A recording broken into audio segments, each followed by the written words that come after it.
हरे कृष्ण कृष्ण कृष्ण हरे हरे, हरे राम राम राम हरे हरे। ओम नमो भगवते वासुदेवाय, श्री शिवाय नमस्तुभ्यं। दोस्तों, आज हम आश्विन मास के शुक्ल पक्ष की पापाकुशा एकादशी की संपूर्ण व्रत कथाएं सुनेंगे। बोलिए विष्णु भगवान की जय, एकादशी माता की जय, तुलसी माता की जय। सबसे पहले हम पापाकुशा एकादशी की मुख्य कथा का श्रवण करेंगे। एक बार धर्मराज युधिष्ठिर भगवान श्री कृष्ण से बोले कि हे मुरली मनोहर, हे कृष्ण भगवान, वैसे तो आपकी मुरलीधारी मूर्ति के दर्शन करने मात्र से ही मनुष्य के सभी पापों का नाश हो जाता है, किंतु हे माधव, जाने अनजाने में किए गए पापों से छुटकारा पाने के लिए अगर कोई उपाय हो तो बताइए। तब भगवान कृष्ण युधिष्ठिर से बोले कि हे धर्मज्ञ, प्रत्येक मनुष्य को अपनी कमाई में से एक हिस्सा दान देना चाहिए। तुलसी दल डालकर विष्णु पूजा, कच्चा दूध डाल करके शिव पूजा करनी चाहिए। अगर यह भी न बन सके तो आश्विन मास के शुक्ल पक्ष की एकादशी का व्रत, विष्णु भगवान और तुलसी माता का पूजन जरूर करना चाहिए। ऐसा करने से मनुष्य के जीवन भर के समस्त पाप, जो जान करके किए हों या अनजाने में किए हों, वे सब धुल जाते हैं। अनेकों तीर्थों में जाकर स्नान करने और अनेकों व्रतों को करने से जिस फल की प्राप्ति होती है, वही फल मात्र आश्विन मास के शुक्ल पक्ष की पापाकुशा एकादशी का व्रत करने से ही प्राप्त हो जाती है। हे राजन, पापाकुशा एकादशी का शाब्दिक अर्थ है पापों पर अंकुश लगाने वाली एकादशी। अतः प्रत्येक मनुष्य को इस एकादशी का उपवास अवश्य करना चाहिए। इस संबंध में हे राजन, मैं तुम्हें एक पौराणिक कथा सुनाता हूँ, तुम ध्यान से चित्त लगा करके सुनो। प्राचीन काल में एक समय विंध्याचल पर्वत पर एक बहेलिया रहता था। उसका नाम क्रोधन था। अपने नाम के अनुरूप ही वह बड़ा ही क्रोधी और क्रूर स्वभाव का था। उसने हिंसा, लूटपाट, शराब, जुआ, वेश्यागामी सभी तरह के अशुद्ध आचरणों में वह लिप्त रहता था। साथ ही अपनी खुशी के लिए वह जीव हिंसा भी किया करता था। अब एक दिन यमराज ने उसके अंतिम समय से एक दिन पूर्व अपने दूतों को उसे लाने के लिए भेजा। दूतों ने क्रोधन को आकर के बताया कि अरे मूर्ख, कल तेरा अंतिम समय है, कल हम तुम्हें लेने आएंगे।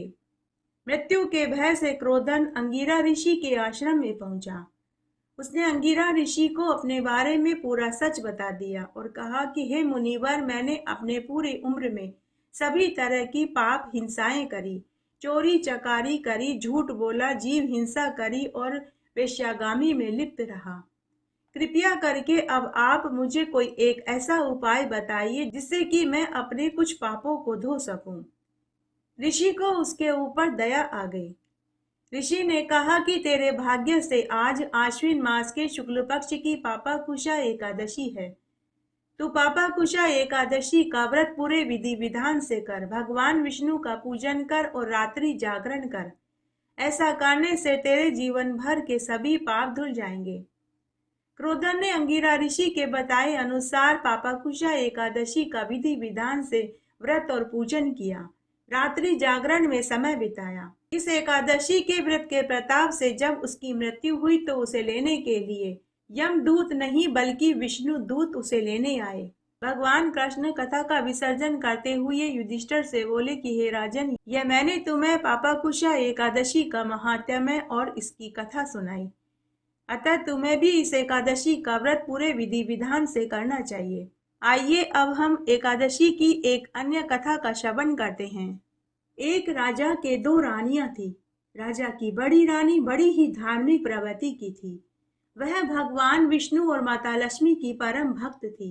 वह हर एकादशी का उपवास रखती थी और एक सोने का टका एकादशी की कहानी सुनकर ब्राह्मणी को दान में देती थी। राजा को जब बड़ी रानी से संतान सुख की प्राप्ति नहीं हुई तो उन्होंने संतान के लिए दूसरा विवाह किया था। छोटी रानी से राजा को दो पुत्र हुए। अब तो राजा अपना पूरा समय छोटी रानी व उसके पुत्रों को देने लगे। राजा ने बड़ी रानी की तरफ ध्यान देना ही छोड़ दिया। दोनों रानियां अलग अलग महल में रहती थी। बड़ी रानी बड़ी ही समझदार थी। उन्होंने इसे अपनी किस्मत और कर्म का दोष मानकर स्वीकार कर लिया, लेकिन किसी से भी उन्होंने कोई शिकायत नहीं करी। तब एक बार की बात है, एक दिन छोटी रानी ने एक ब्राह्मणी को बड़ी रानी के महल से निकलते हुए देख लिया। छोटी रानी ने उसी समय एक दासी को भेजकर बड़ी रानी को महल में बुलवाया और पूछा कि हे ब्राह्मणी, तुम बड़ी रानी के महल में क्यों गई थी? सच सच बताना, नहीं तो मैं तुम्हें और तुम्हारे पूरे परिवार को देश निकाला दिलवा दूंगी। ब्राह्मणी जानती थी कि राजा जी छोटी रानी की हर बात को मानते हैं। अगर सच नहीं बताया तो ये मुझे और मेरे परिवार को नुकसान पहुंचा सकती है। तो ब्राह्मणी बोली कि हे महारानी जी, मैं तो बड़ी रानी को एकादशी व्रत का पूजन करवाने और एकादशी व्रत की कथा सुनाने आती हूँ। तो रानी ने पूछा कि एकादशी का व्रत करने से क्या फल मिलता है? तो ब्राह्मणी बोली कि महारानी जी, बहुत फल मिलता है। पुत्र चाहने वाले को पुत्र मिले, धन चाहने वाले को धन मिले, पति सुख चाहने वाले को पति सुख मिले, बिछड़ों का मिलन हो, कुंवारों के शीघ्र विवाह हो, बुजुर्गों को वैकुंठ का वासा मिले। रानी पूछने लगी कि बड़ी रानी, तुम्हें दक्षिणा में क्या देती है? तो ब्राह्मणी बोली कि वो मुझे दक्षिणा में सोने का टका देती है। यह सुनकर रानी आग बबूला हो गई। उसके बाद छोटी रानी ने ब्राह्मणी से कहा कि अब तुम अपने घर जाओ। ब्राह्मणी के जाने के बाद छोटी रानी मन ही मन सोचने लगी कि अगर बड़ी रानी इस तरह एकादशी का उपवास करेगी, सोने का टके का दान करेगी, तो जरूर उसे भी संतान सुख और पति सुख मिलने लगेगा। वो बड़ी है, उनके पुत्रों को राज्य का अधिकार पहले दिया जाएगा। फिर मेरे पुत्रों का क्या होगा? मेरे पुत्र तो राज्य सुख से वंचित रह जाएंगे। अब मैं बड़ी रानी को एकादशी व्रत करने से कैसे रोकूं? तभी उसके खुराफाती दिमाग में एक उपाय आया कि मैं बड़ी रानी से उनके सारे गहने, जेवर, सोने की मोहरें ही मंगवा लेती हूँ। अगर दक्षिणा में कुछ देने को होगा ही नहीं तो ब्राह्मणी भी उसे पूजा करवाने और कहानी सुनाने नहीं आएगी। यह मन में सोचकर छोटी रानी नाराज होकर कोप भवन में जाकर सो गई। शाम को राजा जब महल में आए और छोटी रानी को कोप भवन में बैठे हुए देखा तो उन्हें अनिष्ट की आशंका हुई। राजा ने नौकरों और दासियों से पूछा कि आज महल में कौन आया था, क्या बात हुई थी, रानी क्यों कोप भवन में बैठी हुई है? तो नौकरों और दासियों ने राजा को पूरी सच्चाई बता दी। सच्चाई सुनने के बाद राजा अपनी रानी की नाराजगी दूर करने उनके पास गए। तो छोटी रानी बोली कि महाराज, अगर आप चाहते हैं कि मेरी नाराजगी दूर हो जाए तो आप बड़ी रानी से उनके सारे गहने, जेवर, सोने चांदी की अशर्फियां, मोहरें सब लाकर मुझे दे दो। तो राजा बोले कि हे रानी, जो मेरा गहना, रुपया, जेवर आदि उनके पास थे वे तो तुमने पहले ही उससे मंगवा लिया। अब उस बेचारी के पास जो भी धन है वह उसके मायके का दिया हुआ है, वह धन मैं कैसे मांग सकता हूँ? लेकिन रानी नहीं मानी। आखिरकार राजा को रानी की जिद के आगे झुकना ही पड़ा। राजा ने दासी भेजकर बड़ी रानी से सारा धन मंगवा लिया। बड़ी रानी ने सारा धन पोटली में डालकर राजा के पास भिजवा दिया। अब बेचारी बड़ी रानी सोच में पड़ गई कि मैं ब्राह्मणी को एकादशी की कथा कहानियां सुनकर क्या दक्षिणा दूंगी। दूसरे दिन उसने अपने मन की बात अपनी प्रिय सखी को बताई। तो उसकी सखी बोली कि हे महारानी जी, आप एकादशी की कहानी सुनकर एक कटोरा ज्वार दक्षिणा में ब्राह्मणी को दे देना। वह ज्वार की फसल तो आपने और मैंने ही मेहनत करके खेतों में उगाई थी। रानी को सखी का सुझाव अच्छा लगा। अब वह ऐसा ही करने लगी। लेकिन ब्राह्मणी को एक कटोरा ज्वार दक्षिणा में लेना पसंद नहीं आया। वह उस ज्वार को अपने घर के भंडार घर में एक कोने में डालने लगी। समय बीता। विष्णु भगवान के भक्त का अपमान करने से राजा रानी को इसका खामियाजा भुगतना पड़ा। धीरे धीरे राज्य पर अकाल पड़ गया। राजा का पूरा राजकोष खाली हो गया। प्रजा अन्न और जल के लिए तरसने लगी। महल में भी इसका असर दिखाई देने लगा। उधर बड़ी रानी जो ज्वार एकादशी की कहानी सुनकर ब्राह्मणी को दे रही थी, वह भगवान के आशीर्वाद से सोने के दानों में बदलने लगा। लेकिन ब्राह्मणी ने कभी ध्यान ही नहीं दिया। तब एक दिन ब्राह्मणी का पति खुद के भंडार घर में किसी काम से गया तो उसे एक कोने में सोने के ज्वार के दाने दिखाई दिए। उसने अपनी पत्नी से इसका कारण पूछा। पत्नी ने सब सच सच बता दिया। ब्राह्मण ने सोने के ज्वार को एक थैले में भरा और अपनी पत्नी को साथ लेकर महल में पहुंचा और राजा और छोटी रानी को पूरी बात बताई। तब राजा, छोटी रानी और ब्राह्मण दंपति बड़ी रानी के पास उनके महल में गए। राजा ने बड़ी रानी से पूछा कि हे रानी, सच सच बताना, तुम कोई जादूगरनी हो या कोई टोने टोटके जानती हो? तुम्हारे द्वारा दिया गया ज्वार ब्राह्मणी के पास जाते ही सोने में कैसे बदल गया? बड़ी रानी कुछ बोलती उससे पहले ही वहां आकाशवाणी हुई। भगवान ने कहा कि हे राजन, तूने और तेरी छोटी रानी ने उस बिचारी का सारा धन तो पहले ही छीन लिया था। इधर इस ब्राह्मणी को भी ज्वार दक्षिणा में लेना पसंद नहीं आया, तब मैंने ही उन्हें सोने के दानों में बदला था। यह बड़ी रानी के एकादशी व्रत के पुण्य और उनके सत के प्रताप से हुआ है। यह सुनकर राजा, रानी और ब्राह्मण दंपति हाथ जोड़कर अपनी गलती की माफी मांगने लगे। एकादशी की महिमा को जानकर राजा रानी भी व्रत करने लगे। अब राजा अपनी बड़ी रानी को प्रेम से रखने लगा, जिससे रानी को भी 7 दीर्घायु पुत्र पैदा हुए और वे सभी बलवान सुंदर हुए। उसके बाद राजा ने पूरी नगरी में यह ढिंडोरा पिटवा दिया कि सभी को एकादशी का उपवास करना चाहिए और भगवान विष्णु और माता लक्ष्मी का पूजन करना चाहिए। बोलिए विष्णु भगवान की जय, एकादशी माता की जय, तुलसी माता की जय। आइए अब हम राजा अम्बरीश की एकादशी व्रत वाली कथा का श्रवण करते हैं। राजा अम्बरीश भगवान श्री हरि के परम भक्त थे। वे पृथ्वी के 7 द्वीप, अचल संपत्ति, अतुल ऐश्वर्य के शासक होने पर भी इन्हें वे स्वप्न तुल्य समझते थे, क्योंकि वे जानते थे कि जिस और धन और वैभव के लोभ में पड़कर मनुष्य घोर नरक में जाता है, वह केवल 4 दिन की चांदनी है। राजा अम्बरीश का भगवान श्री कृष्ण में और उनके प्रेमी साधु संतों में परम प्रेम था। उन्होंने अपने मन को श्री कृष्ण के चरणों में, वाणी को भगवान के गुणों का गान करने में, हाथों को श्री हरि के मंदिर के मार्जन में और अपने कानों को भगवान की मंगलमयी कथा के श्रवण में लगा रखा था। उन्होंने अपने नेत्रों को श्री हरि के विग्रह व मंदिरों के दर्शन में, नासिका को अपने चरण कमलों पर चढ़ी श्रीमती तुलसी की दिव्य गंध में और जिह्वा को भगवान के प्रति अर्पित नैवेद्य प्रसाद में संलग्न कर रखा था। राजा अम्बरीश के पैर भगवान के क्षेत्र आदि की पैदल यात्रा में लगे रहते थे और सिर भगवान श्री कृष्ण के चरण कमलों की वंदना में लगे रहते थे।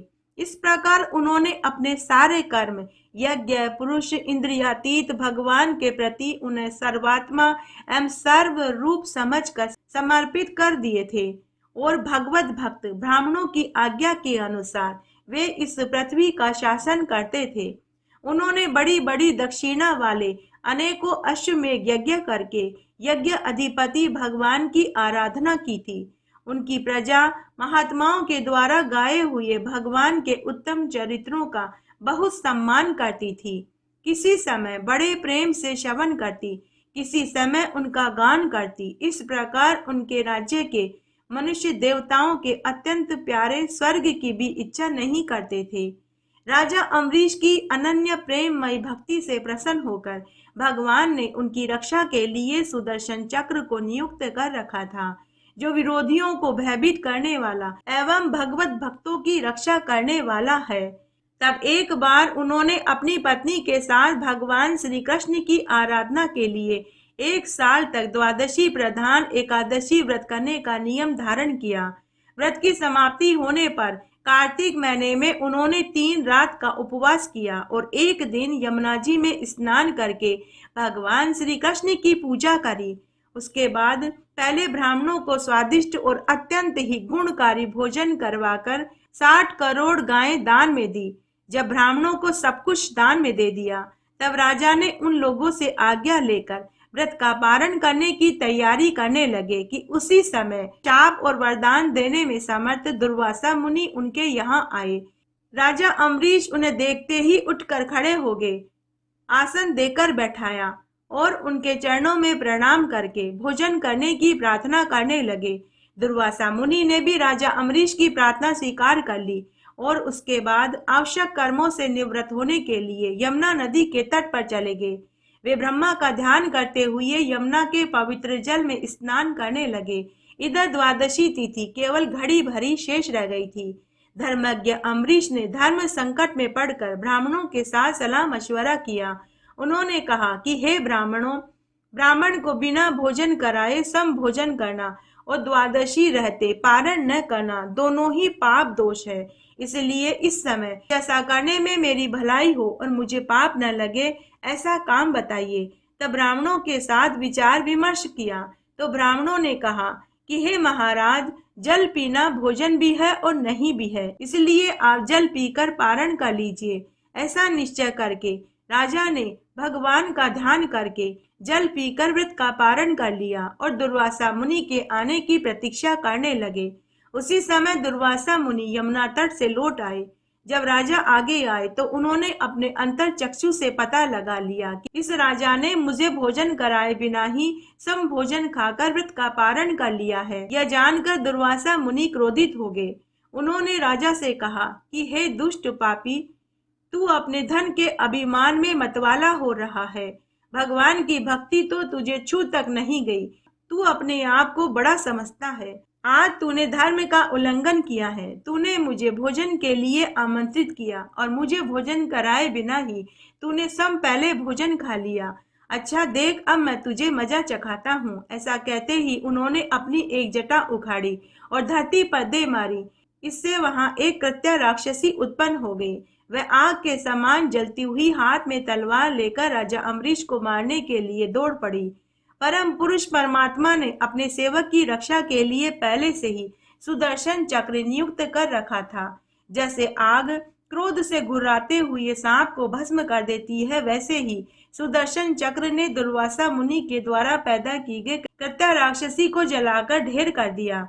तभी दुर्वासा मुनि ने देखा कि मेरी पैदा की हुई कृत्या तो जलकर राख के ढेर में बदल चुकी है और सुदर्शन चक्र मुझे मारने के लिए मेरी तरफ आ रहा है। यह देखकर दुर्वासा मुनि भयभीत हो गए और अपने प्राण बचाने के लिए वहां से भाग निकले। जैसे ऊंची ऊंची लपटों वाला दावानल सांप के पीछे दौड़ता है, वैसे ही भगवान का सुदर्शन चक्र दुर्वासा मुनि के पीछे दौड़ पड़ा। दुर्वासा मुनि जी दिशा, आकाश, पृथ्वी, अतल वितल आदि, नीचे के लोग, समुद्र लोकपाल, ऊपर के लोग, सुरक्षित लोग, स्वर्ग लोक तक गए। किंतु जहां जहां भी वे गए वहां वहां असहनीय तेज वाला सुदर्शन चक्र उनके पीछे पीछे ही आ रहा था। जब उन्हें कहीं भी कोई रक्षक नहीं मिला तो वे डर गए। अपने प्राणों को बचाने के लिए वे ब्रह्मा जी के पास ब्रह्मलोक में पहुंचे और उनसे मदद की गुहार लगाने लगे। तब ब्रह्मा जी ने दुर्वासा मुनि से कहा कि हे दुर्वासा, मैं शंकर भगवान, दक्ष, भृंगु, प्रजापति, भूतेश्वर आदि सब जिनके बनाए नियमों से बंधे हुए हैं तथा जिनकी आज्ञा शिरोधार्य करके हम लोग संसार का हित करते हैं, उनके भक्ति के द्रोही को बचाने में हम समर्थ नहीं हैं। जब ब्रह्मा जी ने इस प्रकार दुर्वासा को निराश कर दिया, तब भगवान के सुदर्शन चक्र से संतप्त होकर दुर्वासा मुनि कैलाश पर्वत पर भगवान शंकर के पास पहुंचे और उनसे मदद की गुहार लगाने लगे। शंकर भगवान ने भी दुर्वासा मुनि से कहा कि जिनसे पैदा हुए अनेकों ब्रह्मांड में हमारे जैसे हजारों चक्कर काटते हैं, यह चक्र उन्हीं विश्वेश्वर का शस्त्र है। यह हम लोगों के लिए भी असहनीय है। तुम उन्हीं की शरण में जाओ, वे ही तुम्हारा मंगल करेंगे। निराश होकर दुर्वासा मुनि श्री हरि भगवान के परम धाम वैकुंठ की तरफ भागे। दुर्वासा जी भगवान के चक्र की आग से जल रहे थे। वे भगवान के चरणों में गिर पड़े और बोले कि हे अच्युत, हे अनंत, आप संतों के एकमात्र परम प्रभु हैं।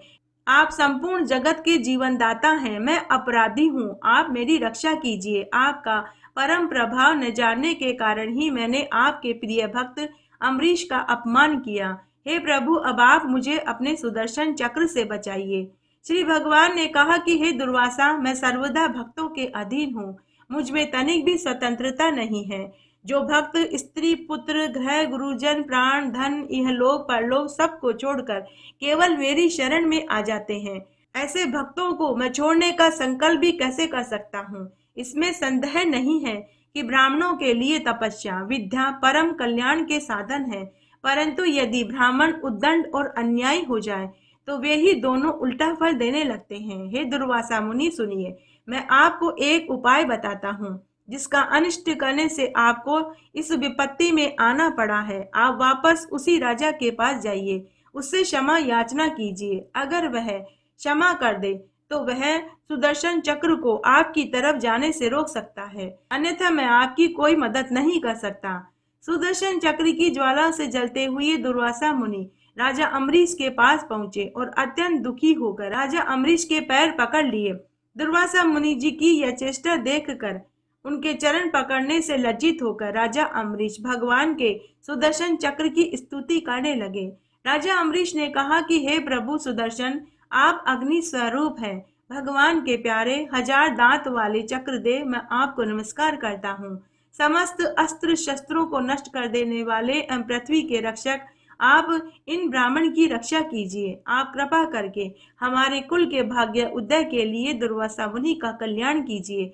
हमारे ऊपर यह अपना महान अनुग्रह कीजिए। यदि मैंने कोई भी दान किया हो, यज्ञ और व्रत उपवास किया हो, धर्म का पालन किया हो, यदि हमारे वंश के लोग ब्राह्मणों को अपना आराध्य देव समझते रहे हों, तो दुर्वासा मुनि की यह जलन मिटा दीजिए।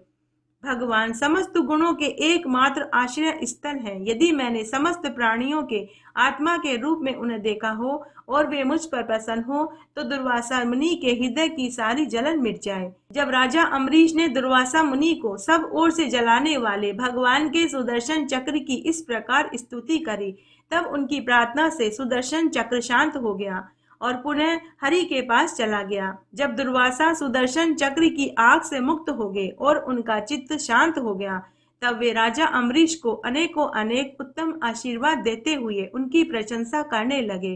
दुर्वासा मुनि ने कहा कि धन्य है, आज मैंने भगवान के प्रेमी भक्त का महत्व देख लिया। हे राजन, मैंने आपका अपराध किया है, फिर भी आपने मेरे लिए मंगल कामना करी। महाराज अम्बरीश, आपका हृदय करुणा भाव से परिपूर्ण है। आपने मेरे ऊपर महान अनुग्रह किया है। अहो, आपने मेरे अपराध को भुलाकर मुझे क्षमा कर दिया और मेरी रक्षा करी। जब से दुर्वासा जी चक्र से जीवन रक्षा के लिए भाग रहे थे, तब से राजा अम्बरीश ने भोजन नहीं खाया था। वे दुर्वासा मुनि के लौटने का इंतजार कर रहे थे। अब उन्होंने दुर्वासा मुनि के चरण पकड़ लिए और उन्हें प्रसन्न करके स्वादिष्ट भोजन कराया। दुर्वासा मुनि ने बहुत ही संतुष्ट होकर राजा अम्बरीश के गुणों की प्रशंसा करी और फिर उनसे अनुमति लेकर आकाश मार्ग से प्रस्थान कर गए। जब सुदर्शन चक्र से भयभीत होकर दुर्वासा जी भाग रहे थे, तब से लेकर उनके लौटने तक 1 बरस का समय व्यतीत हो गया था। इतने दिनों में राजा अम्बरीश ने उनके दर्शन की आकांक्षा से केवल जल पीकर रहे। दुर्वासा जी के जाने के बाद उनके भोजन से बचे हुए अत्यंत ही पवित्र अन्न को राजा ने सपरिवार ग्रहण किया। कुछ वर्ष बीतने के बाद राजा अम्बरीश ने अपने ही समान भक्त पुत्रों पर राज्य का भार सौंप दिया और संवन में जाकर तपस्या करने लगे। वहां वे बड़ी धीरता के साथ आत्म स्वरूप भगवान में अपना मन लगा करके गुणों के प्रवाह रूपी संसार से मुक्त हो गए। बोलिए विष्णु भगवान की जय। आइए एकादशी की एक अन्य कथा का श्रवण करते हैं। एक गांव में एक ब्राह्मण था। जब उसे पहली पत्नी से संतान सुख नहीं मिला, तो उसने दूसरा विवाह कर लिया ताकि उसका वंश बढ़े। दूसरे विवाह से ब्राह्मण को 2 पुत्र पैदा हुए। अब ब्राह्मण अपनी दूसरी पत्नी और पुत्रों को बड़े ही स्नेह से रखने लगा। उसने पहली पत्नी की ओर ध्यान देना ही छोड़ दिया। पहली पत्नी ने इसे अपना भाग्य मान लिया। वह बड़ी ही समझदार थी। अब वह अपना पूरा समय पूजा पाठ व्रत उपवास में बिताने लगी। इस तरह समय बीतने लगा। ब्राह्मण की पहली पत्नी अब हर एकादशी का उपवास करने लगी, भगवान विष्णु और माता तुलसी का पूजन करने लगी। उस दिन वह अन्न नहीं खाती थी। इधर ब्राह्मण के दोनों पुत्र भी बड़े होने लगे। बड़े होने पर उनकी संगत बिगड़ने लगी। वे चोरी चकारी करने लगे, झूठ बोलने लगे, शराब जुआ मांस मदिरा का सेवन करने लगे। जब ब्राह्मण को इस बात का पता चला तो उसे बहुत दुख हुआ। पहले ब्राह्मण अपने पुत्रों के जन्म लेने पर बहुत खुश हुआ था, लेकिन आज वह अपने भाग्य को कोस रहा था कि क्यों मैंने संतान के लिए दूसरा विवाह किया। उसने अपनी दूसरी पत्नी से कहा कि तुम कैसी माँ हो, तुमने अपने पुत्रों को अच्छी शिक्षा नहीं दी, ये मेरे पुत्र नहीं हो सकते। पति की जली कटी बातें सुनकर दूसरी पत्नी अपने पति से बोली कि आपकी पहली पत्नी ने ही कुछ जादू टोना किया होगा, इसी ने मेरे पुत्रों की बुद्धि फेरी होगी, क्योंकि यह बे औलाद है, इसी जलन से इसने यह पाप किया होगा, इसीलिए यह पूजा पाठ का ढोंग करती है। ऐसा कहकर उसने अपनी सोतन को धक्के मारकर घर से निकाल दिया। बिचारी ब्राह्मण की पहली पत्नी, जिसका नाम वेदवती था, वह भूखी प्यासी इधर उधर भटकने लगी। तब एक दिन वह एक आश्रम में पहुंची।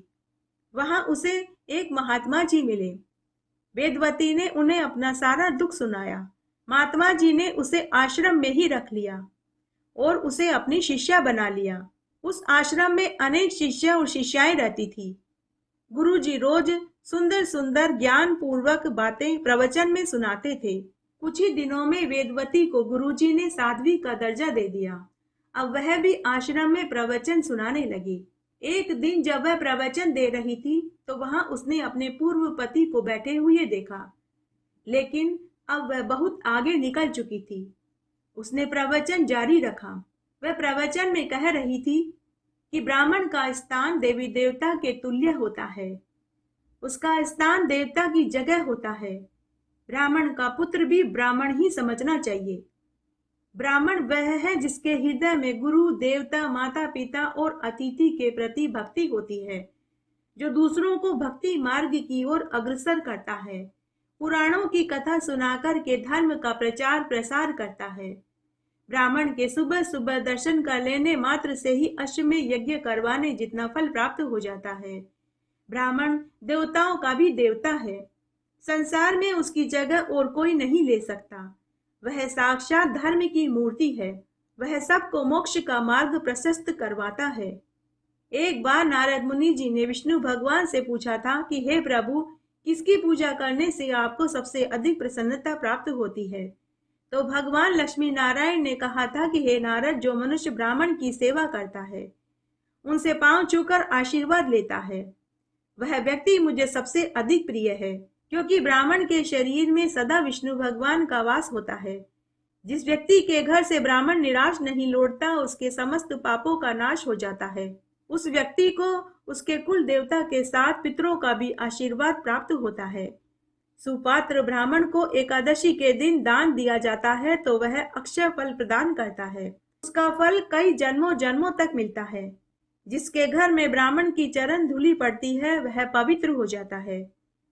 साध्वी प्रवचन में आगे कह रही थी, ब्राह्मण को किसी तीर्थ के समान ही समझना चाहिए। जहाँ ब्राह्मण का चरणों उद्दक नहीं गिरता, वेद शास्त्र नहीं पढ़ा जाता, स्वाहा स्वाधा स्वस्ति मंगल शब्दों का उच्चारण नहीं होता, वह घर नहीं कहा जा सकता, वह तो शमशान कहलाता है। विष्णु भगवान के मुख से ब्राह्मण, बाहु से क्षत्रिय, जंघा से वैश्य, चरण से शूद्र की उत्पत्ति हुई थी। पितृ श्राद्ध, तर्पण, विवाह, अग्निहोत्र, शांति कर्म, जलवा पूजन, गृह प्रवेश पूजन, ये सभी कार्य ब्राह्मण के हाथों करवाने से ही शुभ फल देता है। वेदवती साध्वी प्रवचन में आगे बोली कि जिस घर में ब्राह्मण को भोजन नहीं कराया जाता, उस घर का भोजन अपवित्र समझना चाहिए। ब्राह्मण के आशीर्वाद से धन, पुत्र, आयु, यश, बल बढ़ता है। जो व्यक्ति ब्राह्मण को देखकर भी उन्हें प्रणाम नहीं करता, वह इस लोक में तो दुख उठाता ही है, परलोक में भी उसकी दुर्गति होती है।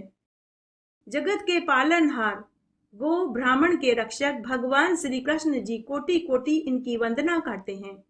जिनके चरण विंदों को परमेश्वर अपने वक्ष स्थल पर धारण करते हैं, उन ब्राह्मण के पावन चरणों को कोटि कोटि प्रणाम है। ब्राह्मण जब से पैदा हुई शक्ति, त्याग से जन्मी भक्ति का नाम है। ब्राह्मण दीप जलाने, प्रकाश फैलाने का काम करते हैं। इस तरह के सुंदर सुंदर प्रवचन वेदवती साध्वी दे रही थी। उसका पति अपनी पत्नी के मुख से ज्ञान पूर्वक प्रवचन सुनकर अपने आप के ऊपर शर्मिंदगी महसूस कर रहा था। वह उसी समय अपने घर आया और अपनी दूसरी पत्नी से बोला कि जिसे तूने जादू टोना वाली कहकर घर से निकाला था, वह तो आज एक बहुत बड़े आश्रम की महान साध्वी है। चलकर उससे अपनी गलती की माफी मांग, उसके प्रवचनों को सुन। शायद हम दोनों के पाप धुल जाएं, आगे का जीवन संवर जाए। माता पिता की बात उनके बिगड़ेल दोनों पुत्र भी सुन रहे थे। दूसरे दिन माता पिता के साथ उनके दोनों पुत्र भी आश्रम में पहुंचे। उस समय साध्वी वेदवती ज्ञान पूर्वक बातें प्रवचन में सुना रही थी। ब्राह्मण अपनी दूसरी पत्नी और अपने पुत्रों के साथ प्रवचन सुन रहा था। जब प्रवचन समाप्त हो गया तो वे साध्वी वेदवती के पास अपनी गलती की माफी मांगने पहुंचे। उन्हें देखते ही वेदवती ने अपने नेत्रों को मूंद लिया और हरि के नाम की स्तुति करने लगी। इसलिए कभी किसी को कम नहीं आंकना चाहिए। मालूम नहीं कब कोई पत्थर भी हीरा निकल जाए। वेदवती के ऊपर उनके गुरु के साथ भगवान विष्णु का भी आशीर्वाद था, जो आज उसके मुख से अमृत रूपी प्रवचन होकर निकल रहा था। वेदवती को उसके एकादशी के व्रत का फल प्राप्त हो चुका था। बोलिए विष्णु भगवान की जय, माता लक्ष्मी की जय। एकादशी व्रत के साथ में तुलसी माता की कहानी जरूर सुननी चाहिए। एक बार बहुत छोटा सा गांव था। उस गांव भर की सभी औरतें राधा किशन जी के मंदिर में पूजा करने जाती और तुलसी जी सींचने जाती थी। उसी गांव में एक बुढ़िया माई भी रहती थी। वह बुढ़िया माई भी तुलसी जी सींचने जाती। गांव की सभी औरतें तो तुलसी जी सींच कर घर आ जाती, लेकिन बुढ़िया माई तुलसी जी सींच कर वहीं बैठ जाती और कहती कि हे तुलसा माता सत की दाता, मैं बिरला सींचू तेरा, तू कर निस्तारा मेरा। हे तुलसा माता लडवा दे, गड़वा दे, पीताम्बर की धोती दे, मीठा मीठा घास दे, बैकुंठा का वास दे, चटक की चाल दे, पटक की मोत दे, चंदन का काट दे, झालर की झनकार दे, साईं जी का राज दे, दाल भात का पुरसन दे, ग्यारस की मोत दे, श्री कृष्ण भगवान का कांधा दे। बुढ़िया माई की बात सुनकर तुलसा माता दिन पर दिन सूखने लगी। तब एक दिन कृष्ण भगवान ने तुलसा से पूछा कि अरे तुलसा, तू क्यों सूख रही है? गांव भर की सभी औरतें तुझे सींचती है, घी का दीपक जलाती है, तुझे भोग लगाती है, परिक्रमा करती है, तुझे मीठे मीठे तुलसी के भजन गाकर सुनाती है, तुझे तो खूब फलना फूलना चाहिए, लेकिन तू तो दिन पर दिन सूख रही है। तब तुलसा माता बोली कि हे भगवान, इस गांव में से एक बुढ़िया माई रोज मुझे सींचने और पूजने आती है। भगवान, मैं उसकी सभी इच्छाएं तो पूरी कर दूंगी, लेकिन वह कहती है कि जब मैं मरूं तो भगवान कृष्ण का कंधा दूं। तो मैं कहाँ से कृष्ण भगवान आपका कंधा उसे दे पाऊंगी? यह सुनकर कृष्ण भगवान मंद मंद मुस्कुराने लगे और तुलसा से बोलने कि अरे तुलसा, जब वह बुढ़िया माई मरेगी तो मैं उसे कंधा भी दे आऊंगा। तुम चिंता मत करो, तुम फिर से हरी भरी हो जाओ। यह सुनते ही तुलसा खुश हो गई और फिर से हरी भरी होकर लहलहाने लगी। समय बीता। कुछ दिनों के बाद बुढ़िया माई मर गई। सारे गांव वाले एकत्रित हो गए और बोले कि इस बुढ़िया का तो कोई आगे पीछे नहीं है, हम सबको मिलकर ही इसकी अंतिम क्रिया करनी पड़ेगी। गांव वालों ने उसकी अर्थी सजाई। अर्थी सजाकर उसे उठाने लगे तो वह किसी से भी नहीं उठी। उसकी अर्थी बहुत भारी हो गई। यह देखकर गांव के लोग तरह तरह की बातें करने लगे और बोले कि अरे यह बुढ़िया तो बहुत पूजा पाठ और नेक धर्म करती थी, रोज तुलसा जी सींचने मंदिर जाती थी, माला फेरती थी, लेकिन फिर भी लगता है इसके पाप नहीं धुले।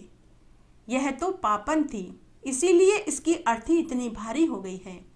तभी बैकुंठ में से कृष्ण भगवान एक बूढ़े ब्राह्मण का वेश धरकर वहां आए और गांव वालों से पूछने लगे कि अरे गांव वालों, इतनी भीड़ क्यों हो रही है? तो गांव वाले बोले कि यह बुढ़िया मर गई है, यह पापन थी, इसीलिए इसकी अर्थी भारी हो गई है, किसी के भी उठाने से नहीं उठ रही। तो बूढ़े ब्राह्मण वेश में कृष्ण भगवान बोले कि हटो, मुझे इस बुढ़िया के कान में कुछ कहना है, शायद मेरे कहने से इसकी अर्थी हल्की हो जाए। तब कृष्ण भगवान ने बुढ़िया के कान में कहा कि अरे बुढ़िया माई, मन की निकाल ले, तूने बिरला सींचा मेरा, मैं करूँ निस्तारा तेरा। लडुआ ले, गढ़वा ले, पीताम्बर की धोती ले, मीठा मीठा घास ले, चटक की चाल ले, पटक की मोत ले, दाल भात का पुरसन ले, ग्यारस की मोत ले, कृष्ण भगवान का कांधा ले। यह सुनते ही बुढ़िया माई हल्की हो गई। तब भगवान कृष्ण ने बुढ़िया माई को कंधा दिया तो उसे मुक्ति मिल गई। हे तुलसी माता, जैसे बुढ़िया माई को आपने मुक्ति दिलाई, जैसे भगवान कृष्ण ने उस बुढ़िया माई की अर्थी को कांधा दिया, वैसे हमें भी देना, कहानी कहने वाले को, सुनने वाले को और हुक्कारा भरने वाले को, सबको इस कथा को सुनने का फल देना। जय हो तुलसा माता की जय। आइए अब हम लपसी और तपसी की कथा का श्रवण करते हैं। एक लपसी और एक तपसी था। तपसी तो तपस्या करता था और लपसी रोज सवा सेर की लापसी बनाकर भगवान को भोग लगाता, भूखों को भोजन खिलाता और बचा कुचा भोजन वह खुद जीम लेता था। एक दिन दोनों में लड़ाई होने लगी। लपसी बोला मैं बड़ा हूँ, तपसी कहने लगा मैं बड़ा हूँ। तभी उधर से नारद मुनि गुजरे। नारद मुनि ने उन दोनों से लड़ाई का कारण पूछा तो उन दोनों ने नारद मुनि से कहा कि हे देव ऋषि, आप बताइए हम दोनों में से कौन बड़ा है। नारद मुनि ने उनसे कहा कि मैं तुम्हारी लड़ाई का फैसला कल करूंगा। दूसरे दिन नारद मुनि ने तपसी और लपसी दोनों के सामने 1.25 करोड़ की अंगूठी गिरा दी। तपसी तपस्या करने के लिए बैठ ही रहा था कि उसे 1.25 करोड़ की अंगूठी दिखाई दी तो उसके मन में लालच आ गया। उसने अंगूठी उठाकर अपने घुटनों के नीचे छिपा दी और तपस्या करने लगा। उधर लपसी ने 1.25 करोड़ की अंगूठी की तरफ देखा भी नहीं। उसने 1.25 सेर की लापसी बनाई, भगवान को भोग लगाया, भूखों को भोजन खिलाया और बचा कुचा भोजन उसने खुद खा लिया। तभी नारद मुनि वहां आ गए। लपसी और तपसी दोनों ने नारद मुनि से पूछा कि हे देव ऋषि, अब बताइए हम दोनों में से कौन बड़ा है। नारद मुनि ने तपसी से कहा कि हे तपसी, तूने 1.25 करोड़ की अंगूठी चुराई, इसलिए तेरी तपस्या भंग हो गई, इसलिए लपसी बड़ा है। वैसे भी अन्न दान का महत्व सबसे ज्यादा होता है। यह सुनकर तपसी रोने गिड़गिड़ाने लगा और अपनी गलती की माफी नारद मुनि से मांगने लगा और पूछने लगा, हे देव ऋषि, अब आप बताइए मुझे मेरी तपस्या का फल कैसे मिलेगा। नारद मुनि ने कहा कि जब महिलाएं कार्तिक, वैशाख, माघ मास, पुरुषोत्तम मास का स्नान करके सभी कथा कहानियों के साथ में लपसी और तपसी की कहानी नहीं सुनेंगी तो फल तुझे मिलेगा। साड़ी देकर के ब्लाउज नहीं दिया तो फल तुझे मिलेगा। धोती देकर गमछा नहीं दिया तो फल तुझे मिलेगा। सीधा देकर ब्राह्मण को दक्षिणा नहीं दी तो फल तुझे मिलेगा। सीधे हाथ की तरफ अगर स्त्रियां नाड़ा बांधेंगी तो फल तुझे मिलेगा। मकान बनवाकर थली नहीं बनाई तो फल तुझे मिलेगा। रोटी बनाकर के बाटा नहीं बनाया तो फल तुझे मिलेगा। दिए से दिया जलाया तो फल तुझे मिलेगा। बहन बेटियों को भोजन खिलाकर के दक्षिणा नहीं दी तो फल तुझे मिलेगा। ऐसा कहकर नारद मुनि वहां से चले गए।